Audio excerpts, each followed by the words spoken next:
இலங்கை ஜனாதிபதி மைத்ரிபால சிறிசேனவின் தலைமைத்துவத்தில் இனப்பிரச்சினைக்கு நிரந்தரமான தீர்வு எட்டுவதற்கு இதுவே சரியான சந்தர்ப்பம் என்று இலங்கைக்கான நோர்வேயின் முன்னாள் சமாதான தூதுவர் எரிக் சொல்ஹைம் தெரிவித்துள்ளார்.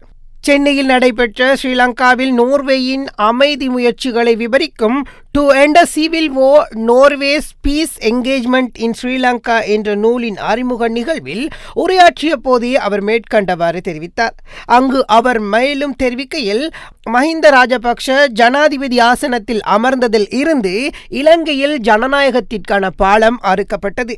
போருக்கு பின்னர் இனப்பிரச்சினைக்கு தீர்வு காண்பதாக அவர் வாக்குறுதி அளித்த போதிலும் அதனை அவர் ஒருபோதும் நிறைவேற்றவில்லை. ஸ்ரீலங்காவில் நல்லிணக்கத்தை ஏற்படுத்துவதற்கு 2 தடைகள் இருந்தன. முதலாவது, இலங்கையிலுள்ள 2 பிரதான கட்சிகள் ஐதேகவும் ஸ்ரீலங்கா சுதந்திர கட்சியும் ஒருபோதும் ஒன்றிணைந்து செயற்படவில்லை.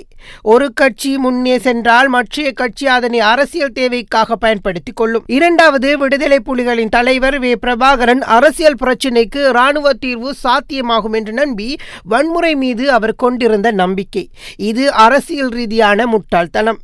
வெவ்வேறு நாடுகளில் விதிக்கப்பட்டுள்ள தடைகளை நீக்க வேண்டுமானால் கொலைகளை நிறுத்த வேண்டும் என்று பிரபாகரனிடம் நோர்வே குழுவினர் தெளிவாக கூறியிருந்தனர். நோர்வேயின் அமைதி முயற்சியின் மூலம் அடையப்பட்ட பெரிய விடயம் என்னவென்றால் ஆயிரக்கணக்கான உயிர்கள் காப்பாற்றப்பட்டதாகும் என்று அவர் தெரிவித்தார்.